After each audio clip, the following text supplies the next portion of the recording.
ಪ್ರಿಯ ಛಾತ್ರಾಃ ಸರ್ವೇಭ್ಯೋ ನಮಃ. ಮತ್ತೊಮ್ಮೆ ಎಲ್ಲ ಪ್ರಥಮ PUCಯ ವಿದ್ಯಾರ್ಥಿಗಳನ್ನು ಸಂಸ್ಕೃತ ಪ್ರಪಂಚಕ್ಕೆ ಆತ್ಮೀಯವಾಗಿ ಸ್ವಾಗತಿಸ್ತಾ, ಹಲವಾರು ತರಗತಿಗಳು ನಡೀತಾ ಉಂಟು. ಅದರ ಮಧ್ಯದಲ್ಲಿ ಇವತ್ತು ಸ್ವಲ್ಪ ವ್ಯಾಕರಣ ಪ್ರಪಂಚಕ್ಕೆ ಪ್ರವೇಶ ಮಾಡುವ ಅಂತ ಅಂದ್ಕೊಂಡಿದ್ದೇವೆ. ಹಳೆಯ ತರಗತಿಗಳಲ್ಲಿ ಸಂಸ್ಕೃತದ ಭಾಷಾ ಪರಿಚಯ ಮತ್ತು ಅಕ್ಷರಗಳ ಪರಿಚಯ, ಮಾಹೇಶ್ವರ ಸೂತ್ರಗಳು, ವರ್ಣ ಉತ್ಪತ್ತಿ ಸ್ಥಾನಗಳು ಅಂತೆಲ್ಲ ಕೆಲವು ಪಾಠಗಳಾಗಿತ್ತು. ಇವತ್ತೀಗ ಸಂಧಿಗಳ ಬಗ್ಗೆ ನಾವು ಸ್ವಲ್ಪ ಪ್ರವೇಶ ಮಾಡಬೇಕಾಗಿದೆ. ಸಂಧಿಗಳನ್ನು ಡೈರೆಕ್ಟಾಗಿ ಹೇಳುವ ಮೊದಲು ಒಂದು ಸ್ವಲ್ಪ ಅದರ ವಿಸ್ತಾರವಾದ ನೋಟವನ್ನು ನೋಡಿ ಮತ್ತೆ ನಾವು ಪಾಠಕ್ಕೆ ಹೋಗುವ ಮಕ್ಕಳೇ. ಸಂಧಿ ಏನು? ಸಂಧಿ ಅಂದರೆ ನಮ್ಮ ಆಗುಹೋಗು ದಿನನಿತ್ಯದ ಚಟುವಟಿಕೆಗಳಲ್ಲಿ ಸಂಧಿ ಅನ್ನುವ ಶಬ್ದ ಬರ್ತದೆ. ಎಲ್ಲಿ? ಬಾಗಿಲ ಸಂಧಿ ಅಂತ ಬರ್ತದೆ. ಮನೆಯ ಪ್ರವೇಶ ಮಾಡುವಾಗಲೇ ಬಾಗಿಲ ಸಂಧಿ ಅಂತ ಇದೆ. ಇನ್ನು ನಮ್ಮ ದೇಹದಲ್ಲೇ ಬೆರಳ ಸಂಧಿ ಅಂತ ಹೇಳ್ತೇವೆ. ಸಂಧಿ ಅಂದರೆ ಏನು ಅಂತ ಅರ್ಥ ಮಾಡ್ಕೊಳ್ಳಿ. ಇನ್ನು ನೀವು ಬಲಿಮೆ ಕೇಳೋದು ಅಂತ ಇರ್ಬೋದು ಜ್ಯೋತಿಷಿಗಳ ಹತ್ತಿರ, ಅಥವಾ ಜಾತಕ ತೋರಿಸ್ಲಿಕ್ಕೆ ಹೋಗ್ಬೋದು, ಪ್ರಶ್ನೆ ಕವಡೆ ಇಡಿಸ್ಲಿಕ್ಕೆ ಹೋಗಿದ್ದಿರ್ಬೋದು. ಅಲ್ಲಿ ಸಂಧಿ ಶಾಂತಿ ಮಾಡಿಸ್ಬೇಕು ಅಂತಲೂ ಒಂದು ಹೇಳ್ತಾರೆ. ಅಲ್ಲೊಂದು ಸಂಧಿ ಬರ್ತದೆ. ನಭಸ್ಸಿನಲ್ಲಿ, ಆಕಾಶದಲ್ಲಿ ಎರಡು ಗ್ರಹಗಳ ದಶ ಕಾಲಗಳ ಮಧ್ಯದಲ್ಲಿ ಒಂದು ಸಂಧಿ ಅಂತ ಬರ್ತದೆ. ಶುಕ್ರ ಮತ್ತು ಶುಕ್ರನ ಅವಧಿ ಮುಗಿದು ಶುಕ್ರಾರ್ಕ ಸಂಧಿ ಅಂತ ರವಿಯ ಅವಧಿಗೆ ಪ್ರವೇಶ ಆಗುವ ಮಧ್ಯದಲ್ಲಿ ಒಂದು ಸಂಧಿ ಅಂತ ಬರ್ತದೆ. ರಾಹು ಬೃಹಸ್ಪತಿ ಸಂಧಿ ಅಂತ ಹೇಳ್ತಾರೆ. ಕೆಲವರಿಗೆ ಪರಿಚಯ ಇರ್ಬೋದು ಇದೆಲ್ಲ. ಅಲ್ಲೊಂದು ಸಂಧಿ ಅಂತ. ಹಾಗಾದರೆ ಎರಡರ ಮಧ್ಯದ್ದು ಸಂಧಿ ಅಂತ ಆಯಿತು. ಈಗ ಬೆರಳ ಸಂಧಿ ಅಂದರೆ ಈ ಮತ್ತು ಈ ಬೆರಳಿನ ಮಧ್ಯದ್ದು ಬೆರಳ ಸಂಧಿ, ಬಾಗಿಲ ಸಂಧಿ ಅಲ್ವೇ? ಹೀಗೆ ಭಾಷಾ ಪಾಠದಲ್ಲಿ ಸಂಧಿ ಅಂದರೆ ಏನು? ಸಂಧಿಹಿ ಅಂತ ಇದೆ. ಏನು ಸಂಧಿ ಅಂದರೆ ಅಂತ ನೋಡಬೇಕಾಗಿದೆ. ಇಲ್ಲಿ ಬರುವಂಥದ್ದು ಎರಡು ಅಕ್ಷರಗಳ ವಿಷಯ. ಪಠ್ಯದಲ್ಲಿ ಏನು ಡೆಫಿನೇಷನ್ ಇದೆ ನೋಡುವ. ದ್ವಯೋಃ ವರ್ಣಯೋಃ ಸಂಯೋಗೆ ಕೋಪಿ ವಿಕಾರಃ ಪರಿಲಕ್ಷ್ಯತೆ ಚೇತ್ ತದಾ ಸಂಧಿಹಿ ಕಾರ್ಯಂ ಇತಿ ಕಥ್ಯತೆ. ಎರಡು ಅಕ್ಷರಗಳಲ್ಲಿ ನಡೆಯುವಂಥ ಮ್ಯಾಜಿಕ್ ಇದು. ದ್ವಯೋಃ ವರ್ಣಯೋಃ ಮೇಲನೇನ ಯಹ ವರ್ಣ ವ್ಯತ್ಯಾಸಃ ಭವತಿ ಸಹ ಸಂಧಿಹಿ. ಎರಡು ಅಕ್ಷರಗಳು ಸೇರುತ್ತೆ, ಸೇರುವಾಗ ಒಂದಷ್ಟು ವ್ಯತ್ಯಾಸಗಳಾಗುತ್ತೆ. ಆ ವ್ಯತ್ಯಾಸ ಆಗುವುದಕ್ಕೆ ಸಂಧಿ ಅಂತ ಹೇಳೋದು ಅಷ್ಟೇ. ಅದರಲ್ಲಿ ಲೋಪ ಇರ್ಬೋದು, ಆಗಮ ಇರ್ಬೋದು, ಆದೇಶ ಇರ್ಬೋದು, ಏನೇ ಬೇಕಾದರೂ ಇದ್ದುಕೊಳ್ಳಿ. ಅಂತೂ ಪ್ರಧಾನವಾಗಿ ಆಗಮ, ಆದೇಶ ಮತ್ತೊಂದು ಲೋಪ ಅಂತ ಆಗತ್ತೆ. ಪ್ರಧಾನವಾಗಿ ಮೂರು ಸಂಧಿಗಳು. ಮೂರು ಸಂಧಿಗಳು ಅಂದರೆ ಮೂರು ವಿಭಾಗಗಳು. ಸ್ವರ ಸಂಧಿ, ವ್ಯಂಜನ ಸಂಧಿ, ವಿಸರ್ಗ ಸಂಧಿ ಅಂತ. ಸಂಧಿಯಲ್ಲಿ ಮೂರು ವಿಭಾಗಗಳು: ಸ್ವರ ಸಂಧಿ, ವ್ಯಂಜನ ಸಂಧಿ, ಇನ್ನೊಂದು ವಿಸರ್ಗ ಸಂಧಿ ಅಂತ. ಶಬ್ದಗಳಲ್ಲೇ ಅದರ ಮೀನಿಂಗ್ ಇದೆ, ಹಾಗೆ ನಾವು ನೆನಪಿಟ್ಟುಕೊಳ್ಬೇಕು. ಸ್ವರ ಸಂಧಿ, ಸಂಧಿ ಅಂದ್ರೆ ಏನು? ಎರಡು ಅಕ್ಷರಗಳಲ್ಲಿ ಏನೋ ವ್ಯತ್ಯಾಸ ಆಗುವುದು ಸಂಧಿ. ಆ ಎರಡು ಅಕ್ಷರಗಳ ಜಾಗದಲ್ಲಿ ಸ್ವರಾಕ್ಷರಗಳು ಇದ್ದರೆ, ಸ್ವರಾಕ್ಷರಗಳು 13, ಆ 13ರಲ್ಲಿ ಏನಾದರೂ ಇದ್ದುಕೊಳ್ಳಿ, ಅದರ ವಿಭಾಗ ಮತ್ತೆ ನೋಡುವ. ಆ ಸ್ವರಗಳು ಅಲ್ಲಿ ಇದ್ದು ಏನಾದರೂ ಮ್ಯಾಜಿಕ್ ವ್ಯತ್ಯಾಸ ಆದರೆ ಅದು ಸ್ವರ ಸಂಧಿ. ಇನ್ನೂ ಸ್ಪಷ್ಟವಾಗಿ ಹೇಳಬೇಕು, ಸಂಧಿಯ ಒಂದು ಸ್ಕೆಲಿಟನ್ ನೋಡಿಬಿಡುವ.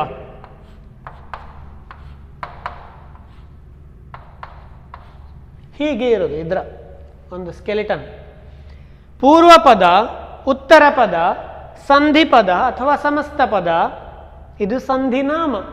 ಹೀಗಿರುತ್ತೆ ವಿದ್ಯಾರ್ಥಿಗಳೇ. ಪೂರ್ವ ಪದ ಮತ್ತು ಉತ್ತರ ಪದ ಸೇರಿ ಸಮಸ್ತ ಪದ, ಸಂಧಿ ಪದ ಅಂತ ಆಗೋದು. ಅದು ಯಾವ ಸಂಧಿ ಅಂತ ಹೇಳೋದು ಸಂಧಿನಾಮ. ಈಗ ಇರೋದೇನಪ್ಪ ಅಂದರೆ ಸಂಧಿ ಆಗೋದು ಎರಡು ಅಕ್ಷರಗಳು ಸೇರುವ ಜಾಗದಲ್ಲಿ. ಎಲ್ಲಿ? ಪೂರ್ವ ಪದದ ಅಂತಿಮ ಅಕ್ಷರ, ಉತ್ತರ ಪದದ ಆದಿಮ ಅಕ್ಷರ. ಇದರದ್ದು ಎಂಡ್, ಇದರದ್ದು ಬಿಗಿನಿಂಗ್. ಈ ಎರಡು ಅಕ್ಷರಗಳಲ್ಲಿ ವ್ಯತ್ಯಾಸ ಆದರೆ, ಒಂದು ಅಲೋಪ, ಆಗಮ, ಆದೇಶ ಏನೋ ಒಂದಷ್ಟು ಆದರೆ ಅದು ಸಂಧಿ ಅಂತ ಆಗೋದು. ಈ ಜಾಗಗಳಲ್ಲಿ ಸ್ವರ ಅಕ್ಷರಗಳು ಇದ್ದಾಗ ಆಗುವಂಥದ್ದು ಸ್ವರ ಸಂಧಿ. ಈ ಎರಡು ಜಾಗಗಳಲ್ಲಿ ವ್ಯಂಜನಾಕ್ಷರಗಳು ಇದ್ದರೆ ಅದು ವ್ಯಂಜನ ಸಂಧಿ ಅಂತ ತಿಳ್ಕೊಳ್ಳಿ. ಅಂದರೆ ವ್ಯತ್ಯಾಸ ಆಗುವಂಥ ಅಕ್ಷರಗಳಲ್ಲಿ ವ್ಯಂಜನಗಳು ಆಗುವಂಥದ್ದು. ಆಗಮ ಆಗಿದ್ರೆ ವ್ಯಂಜನ ಆಗಮ ಆಗುತ್ತೆ, ಅದು ವ್ಯಂಜನ ಸಂಧಿ. ಇಲ್ಲಿ ವಿಸರ್ಗ ಇದ್ದರೆ, ಎರಡು ಬಿಂದುಗಳಿಗೆ ವಿಸರ್ಗ ಅಂತ ಹೇಳೋದು, ಒಂದು ಬಿಂದು ಅನುಸ್ವಾರ, ವಿಸರ್ಗ ಇದ್ದರೆ ಅದು ವಿಸರ್ಗ ಸಂಧಿ. ಇಷ್ಟು ನಾವು ಬೇಸಿಕ್ ಆಗಿ ನೆನಪಿಟ್ಟುಕೊಳ್ಬೇಕು. ಆಯ್ತೇ? ಈಗ ಸ್ವರ ಸಂಧಿಗೆ ಬರುವ. ಸ್ವರಸಂಧಯ, ಒಟ್ಟು ಪ್ರಧಾನವಾಗಿ ಈ ಸ್ವರ ಸಂಧಿ 6 ಸ್ವರ ಸಂಧಿಗಳಿದೆ. ಟೆಕ್ಸ್ಟ್ ಬುಕ್ ನೋಡಿ, ಪೇಜ್ ನಂಬರ್ 109. ಸಂಧಿ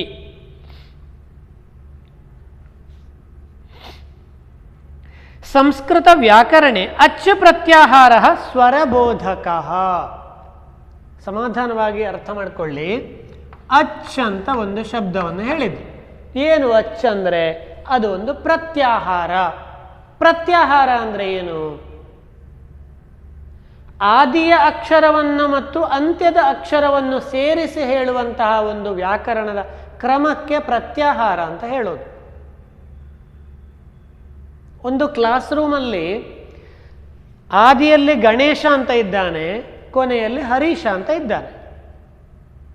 ಗಣೇಶನಿಂದ ಹರೀಶನವರೆಗೆ ಎಲ್ಲರೂ ಬನ್ನಿ ಅಂತ ನಾನು ಹೇಳಿದರೆ ಏನರ್ಥ? ಅದರ ಮಧ್ಯದಲ್ಲಿ ಕೂತವರು ಎಲ್ಲರೂ ಬರಬೇಕು ಅಂತ.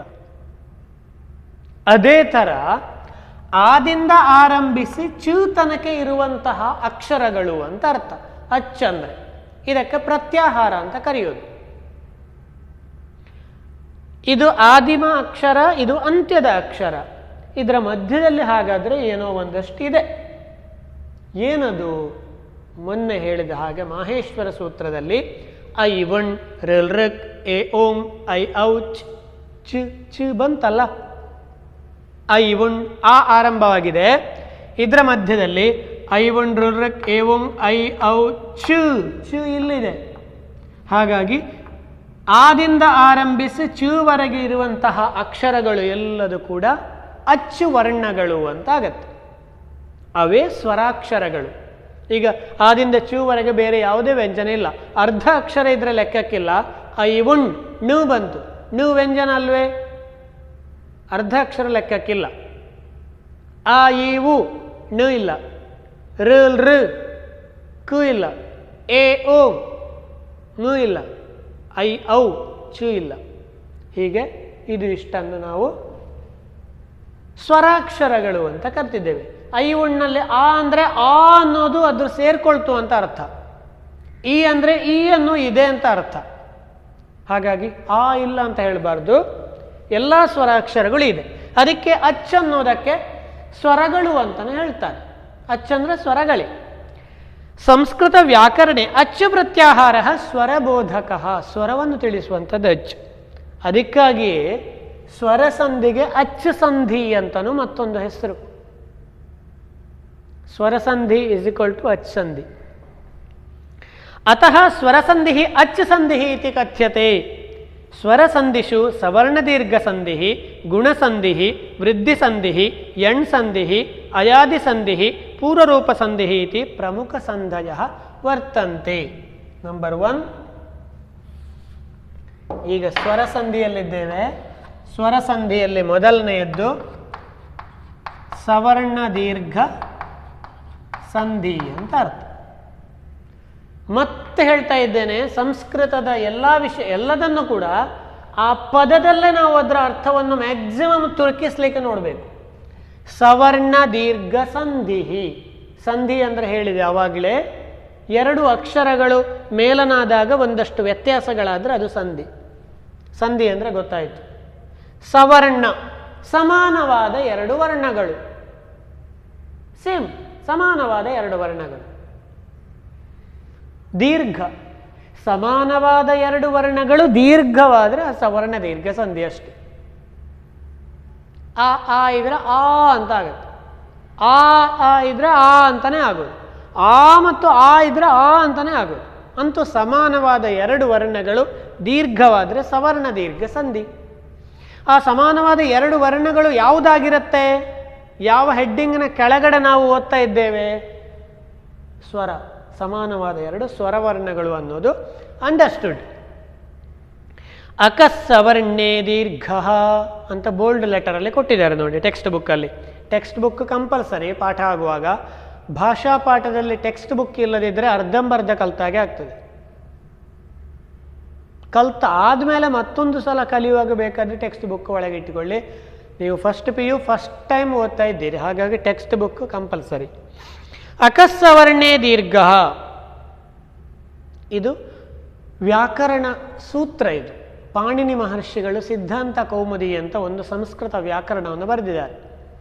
4000ಕ್ಕಿಂತ ಹೆಚ್ಚು ಸೂತ್ರಗಳಿರುವಂತಹ ಮೂಲ ಪುಸ್ತಕ. ಸಂಸ್ಕೃತ ವ್ಯಾಕರಣದ ಮೂಲ ಪುರುಷ ಪಾಣಿನಿ. ಅವನು ಬರೆದಿರುವ ಗ್ರಂಥ ಸಿದ್ಧಾಂತ ಕೌಮುದಿ. ಕೌಮುದಿ ಅಂದರೆ ಬೆಳದಿಂಗಳು ಅಂತ ಅರ್ಥ. ಸಿದ್ಧಾಂತದ ವ್ಯಾಕರಣ ಸಿದ್ಧಾಂತದ ಬೆಳದಿಂಗಳು ಅದು. ಅಷ್ಟು ಚೆನ್ನಾಗಿದೆ ಆ ಪುಸ್ತಕ. ಇತಿ ಸೂತ್ರೇಣ ಐವಣ್ ಋ ಕ್ ಅಕ್ಕ ಅಂದರೆ ಆದಿಂದ ಆರಂಭಿಸಿ ಕುವರೆಗೆ ಇರುವ ಅಕ್ಷರಗಳು. ಐವಣ್ ಋಕ್. ಮಾಹೇಶ್ವರ ಸೂತ್ರ ಕಂಪಲ್ಸರಿ ಬೈಹಾರ್ಟ್ ಆಗಬೇಕು. ಐವಣ್ ಋಕ್ ಎ ಓಂ ಐ ಔಚ್ ಐ ವರ್ಟೆ ಲಣ್ ಯಮಗಣನಂ. ಹೀಗೆ 14 ಸೂತ್ರಗಳು. ವರ್ಣಾನಾಂ ಸವರ್ಣೆ ಅಚಿಪರೆ, ಅಚ್ಚಂದರೆ ಸ್ವರಗಳು, ಪೂರ್ವಪರಯೋ ಏಕಃ ಸವರ್ಣದೀರ್ಘ ಆದೇಶ ಭವೇತ್. ಪೂರ್ವಪರಯೋ, ಪೂರ್ವಪರಯೋ, ಪೂರ್ವಪದ ಪರಪದ ಉತ್ತರ ಪದ. ಒಂದು ಉದಾಹರಣೆ ನೋಡುವ. ಅಕ್ಷರ ಪ್ಲಸ್ ಅಭ್ಯಾಸ.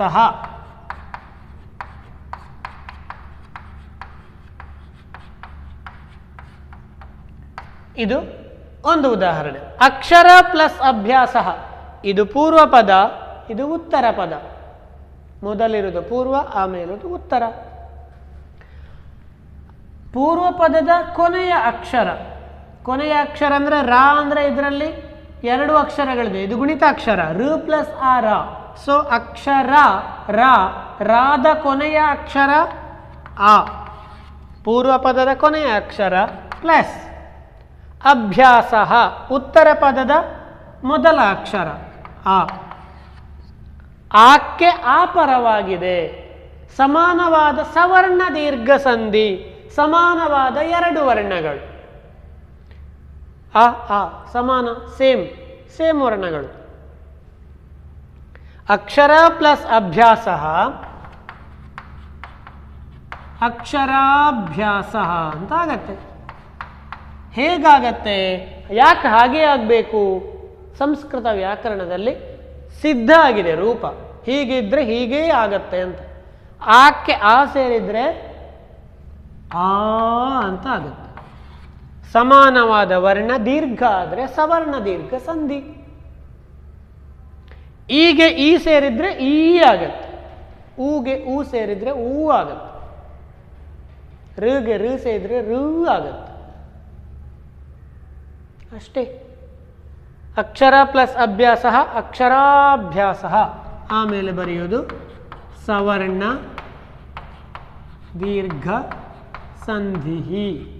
ಹೀಗೆ ಇಷ್ಟು ಬರೆದ್ರೆ 1 ಮಾರ್ಕ್ ಸಿಗೋದು. ಇಷ್ಟು ಬರಿಬೇಕು. ಆದರೆ ಇದನ್ನು ಕೊಟ್ಟು ಇದನ್ನು ಬರೀಲಿಕ್ಕೂ ಕೇಳ್ಬೋದು, ಅಥವಾ ಇದನ್ನು ಕೊಟ್ಟು ಇದನ್ನು ಬರೀಲಿಕ್ಕೂ ಕೇಳ್ಬೋದು. ಸಂಧಿಂ ವಿಭಜತ, ಸಂಧಿಂ ಯೋಜಯತ. ಪ್ರಶ್ನೆ ಹೇಗೆ ಬೇಕಾದರೂ ಬರ್ಬೋದು. 2 ಥರದಲ್ಲೂ ಕೇಳ್ತಾರೆ ಎಕ್ಸಾಮಿಗೆ. ಕವಿ ಪ್ಲಸ್ ಇಂದ್ರ, ಕವಿ ಇ ಪ್ಲಸ್ ಇಂದ್ರ, ಕವೀಂದ್ರ. ಈಗ ಈ ಸೇರಿದ್ರೆ ಈ ಆಯಿತು. ಗುರು ಉಪದೇಶ, ಗುರೂಪದೇಶ. ಮಾತೃ ಋಣಂ, ಮಾತೃಣಂ. ಹೀಗೆ ಸ್ವರವರ್ಣಗಳು ದೀರ್ಘ ಆದರೆ ಅದು ಸವರ್ಣ ದೀರ್ಘ ಸಂಧಿ ಅಂತ ಆಗೋದು. ಡೌಟಿಗೆ ಏನಾದರೂ ಇದೆಯಾ? ಇದ್ರೆ ದಯವಿಟ್ಟು ಕೇಳಿ ಆಮೇಲೆ. ಸವರ್ಣ ದೀರ್ಘ ಸಂಧಿ ಅರ್ಥ ಆಯಿತು ಅಂತ ಅಂದ್ಕೊಳ್ತೇನೆ. ಎರಡನೆಯದ್ದು ಗುಣಸಂಧಿ ಅಂತ. ಗುಣಸಂಧಿ. ನೋಡುವ ವ್ಯಾಕರಣ ಸೂತ್ರ. ಆದ್ಗುಣ, ಇದು ವ್ಯಾಕರಣದ ಸೂತ್ರ. ಇದು ಪ್ರತಿಯೊಂದು ವಿಷಯಕ್ಕೂ ಒಂದೊಂದು ಸೂತ್ರವನ್ನು ಮಾಡಿಟ್ಟಿದ್ದಾರೆ. ಯಾಕೆ? ಸೂಕ್ಷ್ಮವಾಗಿ ಅದರಲ್ಲಿ ಎಲ್ಲ ವಿಷಯಗಳನ್ನು ತುರುಕಿಸಿಬಿಟ್ಟು ಇನ್ನು ಯಾವತ್ತಿಗೆ ವ್ಯಾಕರಣ ಅನ್ನೋದು ದಿನಕ್ಕೊಂದು ಆಗಬಾರ್ದಲ್ಲ. ಅದಕ್ಕಾಗಿ ವ್ಯಾಕರಣಕಾರರು ಸೂತ್ರಗಳನ್ನು ಮಾಡಿಟ್ಟದ್ದು. ಸೂಚನೆ ಕೊಡೋದು ಸೂತ್ರ ಅನ್ನೋದು. ಆ ಸೂಚನೆಯಿಂದ ತ್ರಾಣನಾಗತ್ತೆ, ಅದೇ ಸೂತ್ರ. ರಕ್ಷಣೆ ಆಗತ್ತೆ. ಯಾವುದರದ್ದು? ವೇದದ ರಕ್ಷಣೆ ಆಗತ್ತೆ, ಭಾಷೆಯ ರಕ್ಷಣೆ ಆಗತ್ತೆ. ಸೂಚನಾತ್ ತ್ರಾಣನಾಚ್ಚೈವ ಸೂತ್ರಮಿತ್ಯಭಿಧೀಯತೆ. ಅಕಾರಾತ್ ಇಕಾರೇ ಪರೆ ಏಕಾರಃ, ಅಕಾರಾತ್ ಇಕಾರೇ ಪರೆ ಏಕಾರಃ, ಅಕಾರಕ್ಕೆ ಇಕಾರ ಸೇರಿದ್ರೆ ಏಕಾರ ಆಗತ್ತೆ, ಏಕಾರ. ಉಕಾರೇ ಪರೆ ಓಕಾರ, ಉಕಾರ ಪರವಾದರೆ ಓಕಾರ ಆಗತ್ತೆ, ಅಕಾರಕ್ಕೆ ಉಕಾರ. ಋಕಾರೇ ಪರೆ ಅರ್ಕಾರ, ಅಕಾರಕ್ಕೆ ಋಕಾರ ಪರವಾದಾಗ ಅರ್ರ ಅಂತ ಆಗತ್ತೆ. ಉದಾಹರಣೆ ನೋಡಿ. ಉಪ ಇಂದ್ರ ಉಪೇಂದ್ರ, ಉಪ ಪ್ಲಸ್ ಇಂದ್ರ ಉಪೇಂದ್ರ ಅಂತ ಆಗತ್ತೆ. ಉಪ ಆ ಇದೆ, ಉಪದ ಕೊನೆಯಲ್ಲಿ ಆ ಇದೆ, ಇಂದ್ರ ಈ ಇದೆ, ಪೂರ್ವ ಪದದ ಕೊನೆಯಲ್ಲಿ ಆ, ಉತ್ತರ ಪದದ ಆದಿಯಲ್ಲಿ ಈ. ಅಕಾರಕ್ಕೆ ಇಕಾರ ಪರವಾದಾಗ ಏಕಾರವಾಗತ್ತೆ, ಏ ಅಂತ ಆಯ್ತು, ಉಪೇಂದ್ರ. ಹಾಗಾಗಿ ಇನ್ನು ಎಲ್ಲಿ ಕೂಡ ನಿಮಗೆ ಅಕಾರಕ್ಕೆ ಇಕಾರ ಪರವಾದರೆ ಏನೇ ಬರುತ್ತೆ, ಅದಕ್ಕೆ ಗುಣಸಂಧಿ ಅಂತ ಹೇಳೋದು. ಹೀಗೆ ಆಗುವುದಕ್ಕೆ ಗುಣ ಅಂತ ಹೇಳೋದು.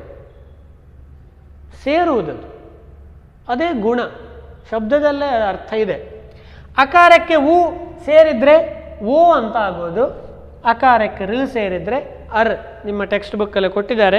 ಹೆಚ್ಚಿನ ಉದಾಹರಣೆ ಬೇಕಾದರೆ ಮೆಸೇಜ್ ಮಾಡಿ, ಎಷ್ಟು ಬೇಕಾದರೂ ಉದಾಹರಣೆಗಳಿದೆ. ಅಕಾರಕ್ಕೆ ಉಕಾರ ಸೇರಿದ್ರೆ ಗಂಗಾ ಉದಕಂ, ಗಂಗಾ ಆ ಅಂದರೆ ಹೇಳಿದ್ನಲ್ಲ, ಇಲ್ಲಿ ಆ ಅಥವಾ ಆ ಯಾವುದು ಬೇಕಾದರೂ ಇರ್ಬೋದು, ಆದ ಒಳಗಡೆ ಆನು ಸೇರ್ಕೊಂಡಿದೆ ಅಂತ ಅರ್ಥ. ಗಂಗಾ ಉದಕಂ ಗಂಗೋದಕಂ. ದೇವ ಪ್ಲಸ್ ಋಷಿ, ದೇವ ಆ ಋಷಿ ಋ, ದೇವರ್ಷಿ ಅರ್ ಅಂತ ಆದೇಶ ಬಂದಿದೆ, ಅದು ಗುಣ. ದೇವ ಪ್ಲಸ್ ಋಷಿ ದೇವರ್ಷಿ ಆಗಮಾಗಿದೆ. ವೃದ್ಧಿ ಸಂಧಿ, ಮೂರನೆಯದ್ದು ವೃದ್ಧಿ ಸಂಧಿ. ಗೊತ್ತಾಯ್ತಲ್ಲ? ಸ್ವರ ಸಂಧಿಯಲ್ಲಿ ಸವರ್ಣ ದೀರ್ಘ ಗುಣ, ಮೂರನೆಯದ್ದು ವೃದ್ಧಿ ಸಂಧಿ.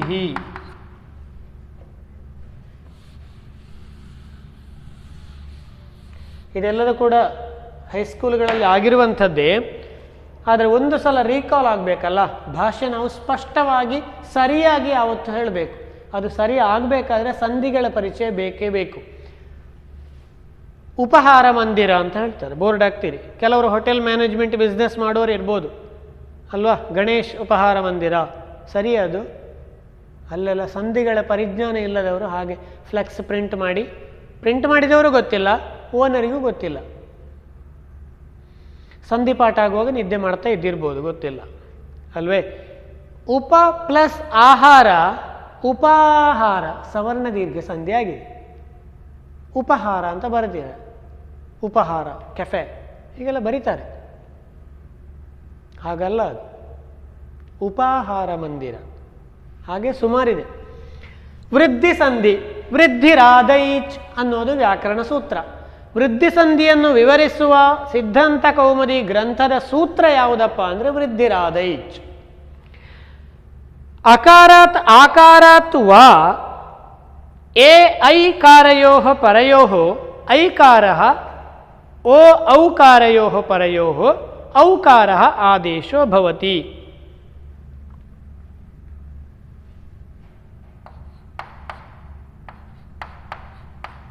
ಎ ಐಗೆ ಐ ಬರೋದು, ಓ ಔಗೆ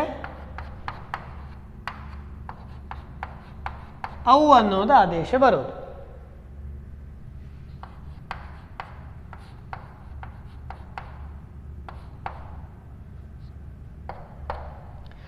ಅಕಾರದ ಮುಂದೆ ಎ ಅಥವಾ ಐ ಇದ್ದರೆ ಐ ಅಂತಾನೆ ಆಗತ್ತೆ. ಅಕಾರ ಅಥವಾ ಆಕಾರದ ಮುಂದೆ ಓ ಅಥವಾ ಅವು ಇದ್ದರೆ ಅವು ಅಂತಾನೆ ಆಗೋದು. ತುಂಬ ಸುಲಭದಲ್ಲಾಗತ್ತೆ ನೋಡಿ. ಗುಣಸಂಧಿಗೆ ಎ ಅಥವಾ ಓ ಅಂತ ಬಂದರೆ ಗುಣಸಂಧಿ. ವಿಘ್ನೇಶ, ವಿಘ್ನೇಶ, ವಿಘ್ನೇಶ ಗುಣಸಂಧಿ. ಎ ಅಥವಾ ಓ ಬಂದರೆ ಗುಣಸಂಧಿ, ಐ ಅಥವಾ ಅವು ಬಂದರೆ ವೃದ್ಧಿ ಸಂಧಿ. ಎ ಅಥವಾ ಓ ಬಂದರೆ ಗುಣಸಂಧಿ, ಐ ಅಥವಾ ಅವು ಬಂದರೆ ವೃದ್ಧಿ ಸಂಧಿ. ಇಷ್ಟೇ ಇರೋದು. ಉದಾಹರಣೆ ನೋಡಿ. ಅಥ ಏವ, ಅಥ ಪ್ಲಸ್ ಏವ ಅಥೈವ ಅಂತ ಬಂದಿದೆ. ನಿಮಗೆ ಈ ಅಕ್ಷರ ಕನ್ಫ್ಯೂಸ್ ಆಗಬಾರ್ದು. ಎ ಅಥವಾ ಐ ಬಂದರೆ ಐ, ಇದು ಐ, ಇದು ಎ, ಇದು ಐ. ಕನ್ನಡದಲ್ಲಿ ಇದೆಯಲ್ಲ ಎ, ಇದು ಸಂಸ್ಕೃತದಲ್ಲಿ ಇಲ್ಲ. ಇದೊಂದೇ ಇರೋದು ಎ. ಹಾಗಾಗಿ ವೆಂಕಟೇಶ್ವರ ಅಂತಲೇ ಇರುವುದು. ಆ್ಯಕ್ಚುಲಿ ಸಂಸ್ಕೃತದಲ್ಲಿ ವೆಂಕಟೇಶ್ವರ ಅಂತ ಆಗುವುದೇ ಇಲ್ಲ, ವೆಂಕಟೇಶ್ವರ ಅಂತ. ವೆಂಕಟೇಶ್ವರ ದೇವಾಲಯ ಅಂತಲೇ ಸರಿಯಾದದ್ದು. ವೆಂಕಟೇಶ್ವರ ಅಂತ ಕನ್ನಡದಲ್ಲಿ ಹೇಳ್ತೇವೆ ನಾವು. ಇರಲಿ. ಐ, ಅಥ ಪ್ಲಸ್ ಏವ, ಅಥ ಆ ಇದೆ, ಅಪ್ಲೈ ಆಯಿತು. ಅಥ ಆ, ಎ ಅಥವಾ ಐ ಇರಬೇಕು, ಎ ಇದೆ. ಹಾಗೆ ಎ ಪರವಾದಾಗ ಪ್ಲಸ್ ಪ್ಲಸ್, ಹಾಗೆ ಎ ಪರವಾದಾಗ ಐ ಆಗಿದೆ, ಆಗಬೇಕು. ಐ ಬಂದಿದೆ. ಅಥೈವ, ಅಥ ಪ್ಲಸ್ ಏವ ಅಥೈವ. ಸಾ ಪ್ಲಸ್ ಏಷ ಸೈಷ. ಇನ್ನೊಂದು ಅವು ಬಂದದಕ್ಕೆ ನೋಡಿ. ಗುಣ ಪ್ಲಸ್ ಓಘ ಗುಣೌಘ. ಗುಣ ಆ ಪ್ಲಸ್ ಓಘ, ಹಾಗೆ ಓ ಬಂದಾಗ ಅವು ಗುಣೌಘ. ಸಮಾಧಾನದಿಂದ ನೋಡಿ ಟೆಕ್ಸ್ಟ್ ಬುಕ್ಕಲ್ಲಿ. ಇನ್ನೊಂದು ಕೊನೆಯದ್ದು, ಕೊನೆಯದ್ದಲ್ಲ, ನಾಲ್ಕನೆಯದ್ದು.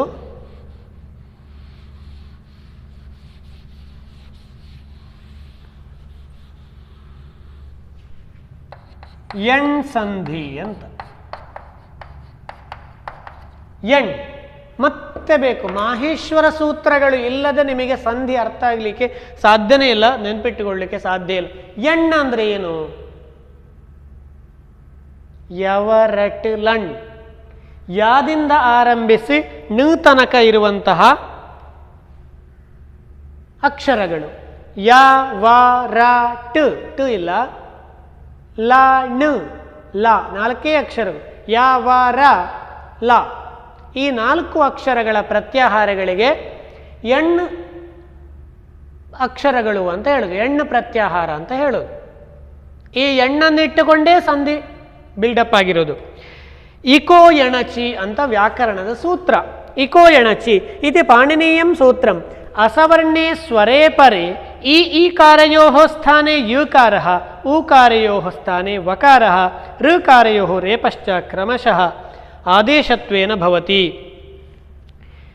ಈ ಉ ಋ,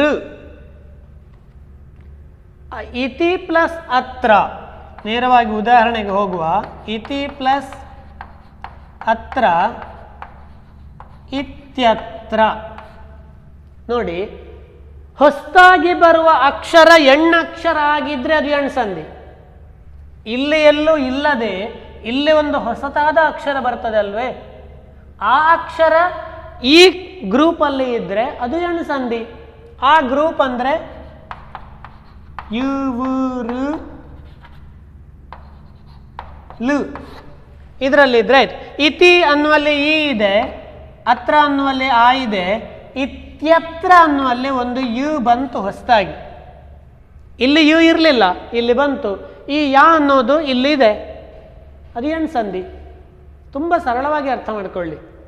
ಹೀಗೆ ಇಲ್ಲಿ ಇಲ್ಲದೆ ಇಲ್ಲಿ ವು ಬಂದರೆ ವಧು ಆದೇಶ, ವಧ್ವಾದೇಶ. ವಧು ಉ ಆದೇಶ ವಧ್ವಾದೇಶ. ವಾ ಬಂದಿದೆ, ಅದು ವು ಇದೆ, ಎಣ್ಣ ಗ್ರೂಪಲ್ಲಿ ಇದೆ, ಹಾಗಾಗಿ ಎಣ್ ಸಂಧಿ. ಲೃ ಆಕೃತಿ ಲೃ ಪ್ಲಸ್ ಆಕೃತಿ ಲಾಕೃತಿ ಅಂತ ಆಗತ್ತೆ.